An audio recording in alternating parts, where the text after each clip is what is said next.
Good morning, students. Today we are starting with your new chapter, which is internal control, internal check, and internal audit. Internal control से शुरुआत करते हैं. तो नाम से ही समझ आ रहा है इंटरनल कंट्रोल यानी एक सिस्टम ऑफ कंट्रोल है. जैसे मान लीजिए आप लोगों के एग्ज़ाम्स आ रहे हैं, आपका ये एग्जाम्पल लेते हैं, ठीक है. आपके एग्ज़ाम्स आ रहे हैं लेट्स से. तो जब एग्ज़ाम्स आते हैं तो आप लोग अपने ऊपर कुछ कंट्रोल लगाते हैं. क्या लगा सकते हैं आप खुद अपने ऊपर कंट्रोल लगाएंगे. जैसे मैं व्हाट्सएप नहीं यूज़ करूँगी, मैं फेसबुक बंद कर दूँगी, मैं बाहर खेलना ज़्यादा नहीं करूँगी. ये सब क्या है, आपने अपने ऊपर कंट्रोल लगाए ताकि आप जो अपना ऑब्जेक्टिव है उसे एफिशिएंटली अचीव कर सकें. ऑब्जेक्टिव क्या है, एग्जाम्स में अच्छे मार्क्स लेकर आना. अब इसको ऑडिटिंग से रिलेट करते हैं. इंटरनल कंट्रोल क्या है, the system of control of all aspects of business and it's transactions. एक बिजनेस और उसकी सारी ट्रांजैक्शंस के जितने भी पहलू हैं उन सभी पहलुओं को कंट्रोल करने का जो सिस्टम है उसे कहेंगे internal control. So it is a whole system of control, financial and otherwise. ज़रूरी नहीं है कि फाइनेंशियल ही होगा, नॉन फाइनेंशियल भी हो सकता है. इस्टेब्लिश्ड बाय द मैनेजमेंट, ये हमेशा बेटा मैनेजमेंट इस्टेब्लिश करेंगी in order to carry on the business of a company in an orderly manner. क्या क्या ऑब्जेक्टिव्स हो सकते हैं इंटरनल कंट्रोल करने के, कि जो बिजनेस है कंपनी का वो एक ऑर्डरली, एक सही मैनर में चलता रहे. सेफ गार्डिंग इट्स एसेट्स, उसके जितने एसेट्स हैं उसे हम प्रोटेक्ट करें. And secure as far as possible the accuracy and reliability of its records. और एक बिजनेस के जितने भी रिकॉर्ड्स हैं हम चेक करें, जितना हमसे संभव है चेक करें कि वो रिकॉर्ड्स जो हैं वो एक्यूरेट हैं, वो सही हैं और रिलायबल हैं, विश्वासपूर्ण हैं. इसे हम कहेंगे इंटरनल कंट्रोल. डेफिनेशन देखें तो W बिग कहते हैं कि internal control is best regarded as indicating the whole system of control, पूरा कंट्रोल का सिस्टम, financial and otherwise, established by the management. मैंने बताया आपको कि मैनेजमेंट इस्टेब्लिश करती है ये control in the conduct of business including internal check, internal audit and other forms of control. क्या मतलब हुआ कि जो इंटरनल कंट्रोल है ना बेटा वो एक बहुत वाइड टर्म है. उसके अंदर इंटरनल चेक, इंटरनल ऑडिट और अलग अलग और भी कंट्रोल की जो फॉर्म्स हैं वो इंक्लूडेड होती हैं. इंटरनल कंट्रोल हमने 3 भागों में बांटा है, 3 उसके भाग हैं. सबसे पहला क्या है, ऑर्गेनाइजेशनल कंट्रोल. ऑर्गेनाइजेशनल कंट्रोल का क्या मतलब है, कोई भी ऑर्गेनाइजेशनल कंट्रोल को करने के लिए हमें सबसे पहले ऑर्गेनाइजेशन का स्ट्रक्चर समझना पड़ेगा, ऑर्गेनाइजेशन की संरचना समझनी पड़ेगी और ये जानना पड़ेगा कि डिफरेंट डिपार्टमेंट्स की एक दूसरे से म्यूचुअल रिलेशनशिप कैसी है. जब हमें ये पता चल जाएगा तब जो है ऑडिटर भी अपने काम का स्कोप निकाल पाएगा और ऑडिट कर पाएगा. इसीलिए ऑडिटर की ये ड्यूटी है कि वो समझ पाए कि ऑर्गेनाइजेशन का स्ट्रक्चर क्या है और अपना काम उसी हिसाब से प्लान करे. दूसरा क्या है, अकाउंटिंग कंट्रोल. बेटा अकाउंट से रिलेटेड जितने भी कंट्रोल हैं वो अकाउंटिंग कंट्रोल में आएंगे. जैसे स्टैंडर्ड कॉस्टिंग का कंट्रोल है, बजट का कंट्रोल है, बैंक रिकंसिलिएशन का कंट्रोल है, ये सारे आएंगे अकाउंटिंग कंट्रोल में.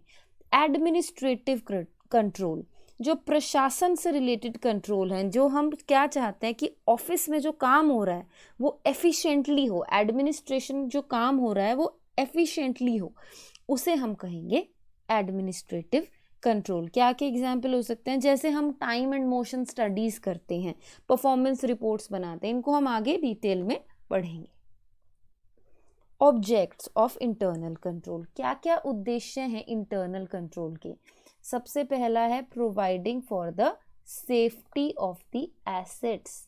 क्या मतलब हुआ, हम कोशिश क्या कर रहे हैं अपने ऑब्जेक्टिव के थ्रू, हमारा उद्देश्य क्या है कि एसेट्स की सेफ्टी हो जितनी ज़्यादा से ज़्यादा है. कैसे, हमारे जो एसेट्स हैं वो मिसअप्रोप्रिएट होते हैं, उनकी चोरियां हो जाती हैं। ऐसा बहुत बार होता है कि एसेट की चोरी हो गई।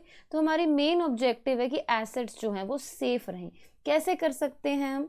By comparing the actual assets with those being shown in the books.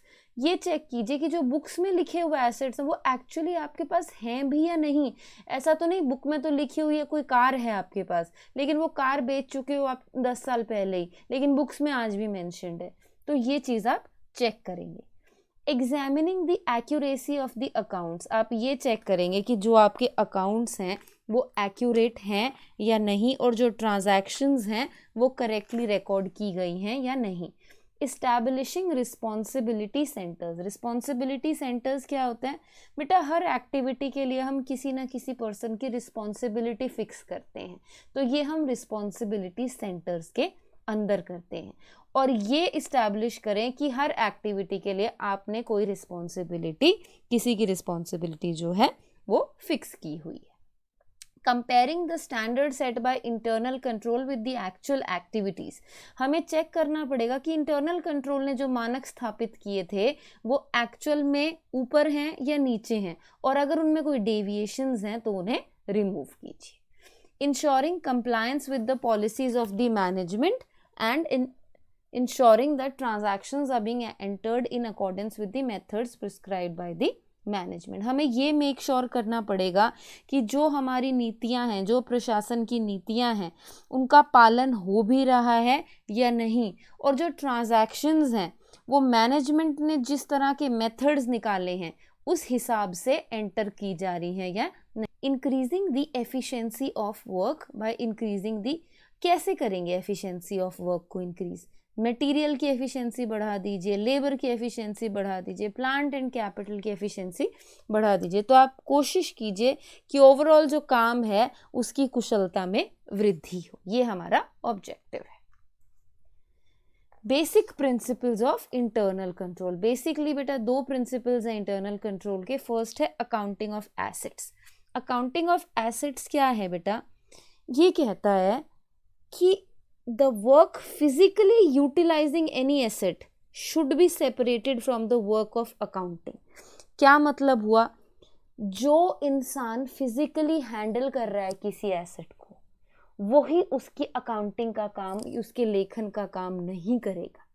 यानी फिजिकल यूज जो इंसान एक एसेट का कर रहा है और जो इंसान उस एसेट की रिकॉर्डिंग कर रहा है, ये दो अलग अलग लोग होंगे। ये काम सेपरेटेड होगा। यूजेज एंड रिकॉर्ड मेंटेनेंस जो है वो अलग अलग होगी। और दूसरा है division of work. Division of work का क्या मतलब है कि एम्प्लॉयज के बीच में जो काम है उसे इस तरह से डिवाइड कर दीजिए कि एक इंसान का काम ऑटोमेटिकली दूसरा एम्प्लॉय चेक कर सके। कैसे कर सके? अब सपोज आपने कोई परचेज ऑर्डर करना है आपके डिपार्टमेंट में, तो काम बांट दीजिए। एक ही एम्प्लॉय ये सारा काम नहीं करेगा। सपोज एक एम्प्लॉय ने परचेज ऑर्डर किया तो दूसरा एम्प्लॉय उसकी ट्रांजैक्शन को बुक्स में रिकॉर्ड करेगा, तीसरा एम्प्लॉय उसकी डिलीवरी लेगा और चौथा एम्प्लॉय उसकी हैंडलिंग करेगा। ऐसा क्यों करते हैं? ऐसा इसलिए करते हैं कि अगर एक ही एम्प्लॉय ये सारे काम कर रहा है तो उसको फ्रॉड और एरर कमिट करने का चांस बढ़ जाता है। लेकिन अगर 4 एम्प्लॉयज मिलकर ये काम कर रहे हैं तो अगर एक से कोई गलती हो गई या एक ने कोई फ्रॉड कमिट किया तो वो दूसरा एम्प्लॉय पकड़ सकता है।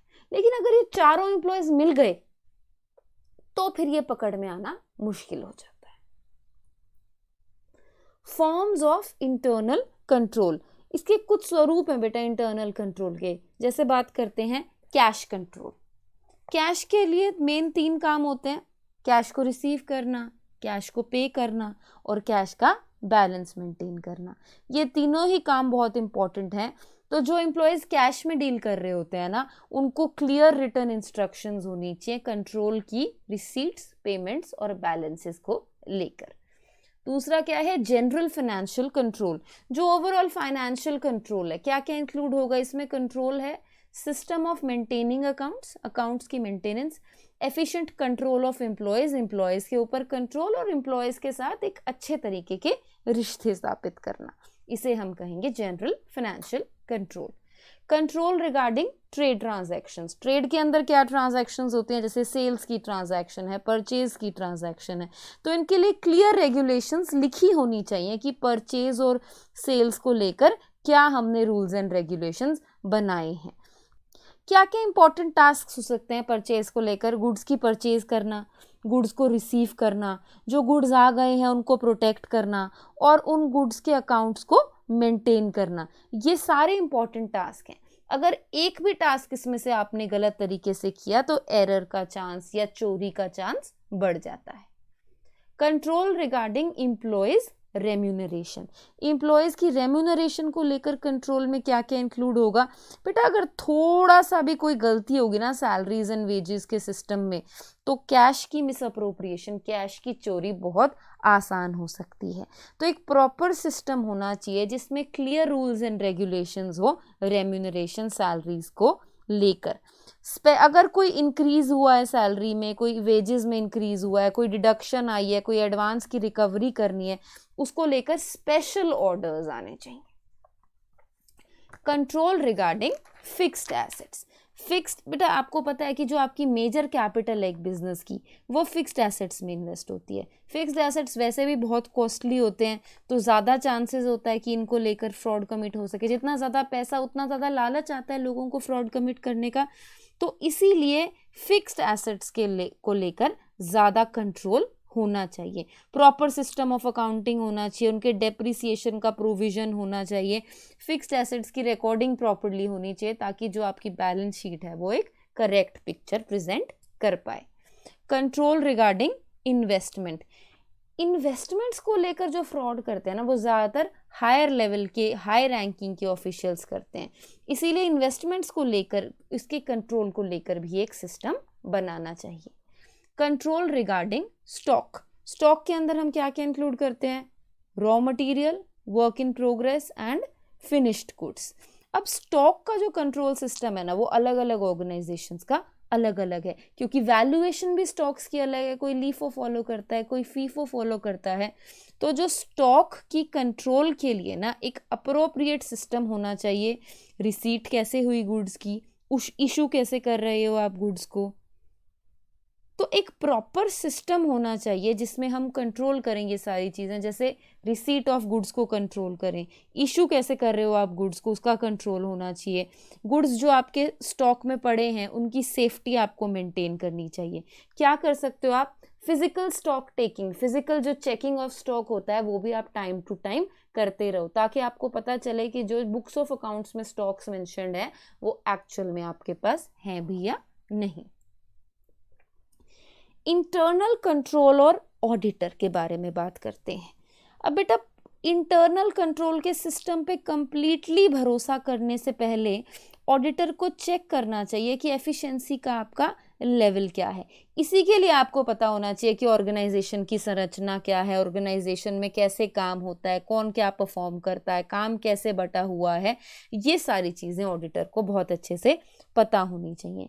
तो एग्जामिनेशन करनी पड़ेगी ऑडिटर को इंटरनल कंट्रोल सिस्टम की डिटेल में। उस पर भरोसा करने से पहले आपको एक एग्जामिनेशन करनी पड़ेगी। क्या क्या चीज़ें एग्जामिन कर सकते हैं, सबसे पहले आप पढ़ेंगे आपकी production activities, business activities, administrative activities और उनका क्या नेचर है। अगर आप गुड्स रिसीव कर रहे हैं, गुड्स डिस्पैच कर रहे हैं, कैश रिसीव कर रहे हैं या कैश पे कर रहे हैं, तो वो किस नेचर ऑफ एक्टिविटीज़ में इंक्लूडेड है। फिर आप पढ़ेंगे कि क्या मेथड है बुक कीपिंग का और अकाउंटेंसी का जो ये ऑर्गेनाइजेशन फॉलो करती है। अच्छा, ये भी चेक करेंगे कि पेमेंट ऑफ कैश कैसे हो रहा है। आपको ये चेक करना पड़ेगा कि गुड्स रिसीव करने से पहले आपने कोई कैश पे तो नहीं कर दिया, ये चेक करना पड़ेगा। या ये भी चेक करना पड़ेगा कि गुड्स आपने किसी को दे दिए और कैश अभी तक रिसीव नहीं हुआ, तो कैश को लेकर आपको बहुत ध्यान रखना पड़ेगा। इंटरनल कंट्रोल सिस्टम को अब आप चेक करेंगे किस रिलेशन में, जो एंट्रीज की हैं बुक्स ऑफ अकाउंट्स में। आप चेक करेंगे कि अलग अलग लोगों के अकाउंट्स में जो बैलेंस है या ऑर्गेनाइजेशन के अकाउंट में जो बैलेंस है वो अलग अलग लोगों का टोटल हो रहा है, टैली हो रहा है टोटल बैलेंस के साथ या नहीं हो रहा है। हम चेक करेंगे actual operation of internal control system. कैसे चेक करेंगे? हम सेलेक्ट करेंगे कुछ रिप्रेजेंटेटिव आइटम्स, ऐसे आइटम्स जो सारे ओवरऑल प्रतिनिधि हैं बाकी सब आइटम्स के, उनको चेक करेंगे। उसके बेसिस पर हम ये देख सकते हैं कि actual operation internal control system का सही चल रहा है या नहीं। अगर कोई भी इनएक्यूरेसीज आई हैं तो हमें ये देखना पड़ेगा कि किस नेचर की इनएक्यूरेसी है, अशुद्धि है, और क्या रीज़न है जिसकी वजह से आई है, और उसका हम थरो चेकिंग करेंगे ताकि हम ये चेक कर सकें कि जो अकाउंट्स हैं वो सही पिक्चर बिजनेस की शो करते भी हैं या नहीं करते हैं।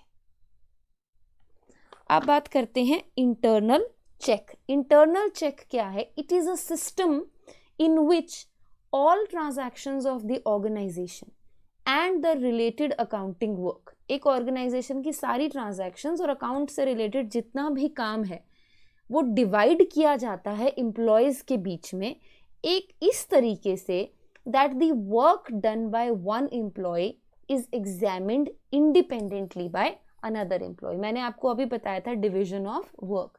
क्या मतलब हुआ? सपोज मैंने आपको एग्जाम्पल दिया, हम परचेज करते हैं गुड्स को, तो जब आप गुड्स को परचेज करते हैं तो काम को डिवाइड कर दीजिए।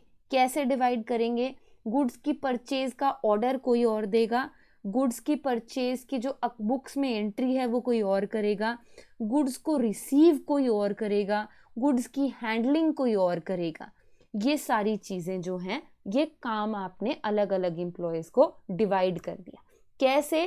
कि एक एम्प्लॉय ने जो काम किया, अब एक एम्प्लॉय जिसने गुड्स को रिसीव किया उसका काम दूसरा एम्प्लॉय चेक कर सकता है जो गुड्स की हैंडलिंग कर रहा है।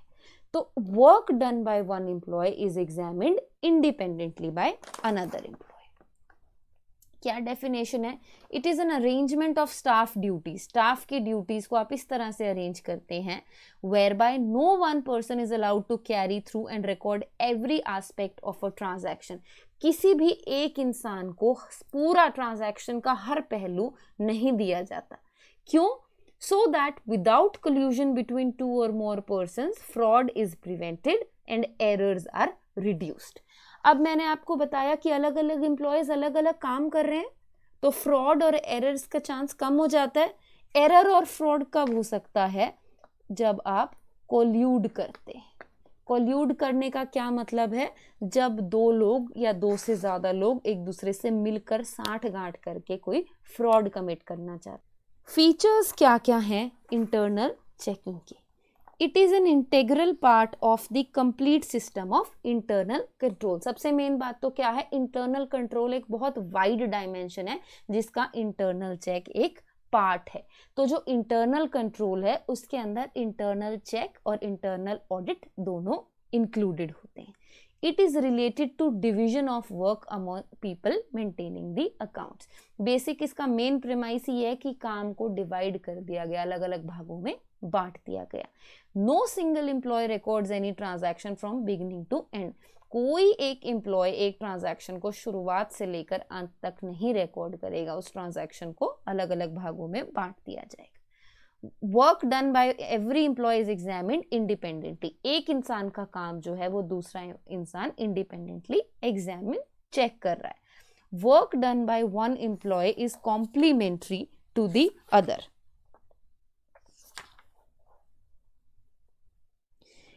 एक कर्मचारी का जो काम है वो दूसरे कर्मचारी के काम को पूरा करता है, कॉम्प्लीमेंट करता है, दूसरे कर्मचारी के काम को कंप्लीट करता है। Aim of this technique is to develop an automatic system for detection of frauds and errors. Basically हम ये चाहते हैं कि जो एक एम्प्लॉय काम कर रहा है उसका जब दूसरा चेक कर रहा है, दूसरे का तीसरा चेक कर रहा है, तो जो फ्रॉड्स एंड एरर्स हैं वो ऑटोमेटिकली डिटेक्ट हो सके। Work of bookkeeping and accounting is mechanized to the maximum possible extent। हम सबसे ज़्यादा ये कोशिश करते हैं कि जो बुक कीपिंग और अकाउंटिंग है उसके लिए हम ज़्यादा से ज़्यादा मशीन्स का ऑटोमेटिक काम को पॉसिबल कर सकें। ऑब्जेक्टिव्स क्या क्या हैं इंटरनल चेकिंग की? सबसे पहला है to prevent errors and frauds. Main aim ही इंटरनल चेकिंग का ये है कि हम जो एरर्स एंड फ्रॉड्स हैं उसको जितना ज़्यादा हो सके उतना कम से कम कर सकें। लेकिन ये सिर्फ तब होता है एरर्स एंड फ्रॉड अगर कोल्यूजन हो जाता है, अगर 2 या 2 से ज़्यादा एम्प्लॉयज़ एक दूसरे के साथ मिल गए तो फ्रॉड कमिट हो सकता है, अदरवाइज एक का काम दूसरा ऑटोमेटिकली चेक करता रहता है। डिटर्मिनेशन ऑफ रिस्पॉन्सिबिलिटी, इसमें बेटा हम जिम्मेदारी उत्तरदायित्व भी फिक्स कर सकते हैं। आपको पता है कि किसने क्या काम किया, वर्क कैसे डिवाइडेड है, सबको पता है। अगर कोई फ्रॉड कमिट हुआ तो हमें ये पता है ये काम इस इंसान ने किया था, तो उसकी जिम्मेदारी फिक्स की जा सकती है। Prevent omissions in accounting, accounting के अंदर अगर हमने कोई ट्रांजैक्शन हम भूल गए, कुछ लिखना भूल गए, तो जो दूसरा एम्प्लॉय जो चेक कर रहा है वो उस गलती को पकड़ लेगा। तो इस वजह से अकाउंटिंग के अंदर कोई ट्रांजैक्शन ओमिट नहीं होगी, कोई भूल नहीं होगी। To increase the efficiency of employs, अब आपने काम डिवाइड किया तो कोशिश हम यही करते हैं कि काम हम इस तरह से डिवाइड करें कि जिसे जो काम सबसे बेहतर तरीके से आता है उसे वो काम दिया जाए, ताकि जो एम्प्लॉयज हैं उनकी कार्य क्षमता जो है वो इम्प्रूव हो सके। Quick preparation of final accounts, जो फाइनल अकाउंट्स है ना बेटा, जब अकाउंटिंग का काम जो है वो बिना गलती के और एक एफिशिएंट मैनर में किया जा रहा है, तो साल के एंड में फाइनल अकाउंट्स जो हैं वो बहुत जल्दी प्रिपेयर किए जा सकते हैं। और लास्ट है to ease the audit work, एक ऑडिटर का काम भी आसान हो जाता है अगर आप इंटरनल चेकिंग का सिस्टम रखते हैं। क्यों? हम पिछले चैप्टर में डिस्कस कर चुके हैं कि ऐसी ऑर्गेनाइजेशंस जहां इंटरनल चेकिंग जो है वो संतोषजनक है, सेटिस्फैक्ट्री है, वहां ऑडिटर टेस्ट चेकिंग यूज कर सकता है, और टेस्ट चेकिंग यूज करते हुए ऑडिटर का समय जो है वो बचता है, तो ऑडिटर का काम आसान हो जाता है।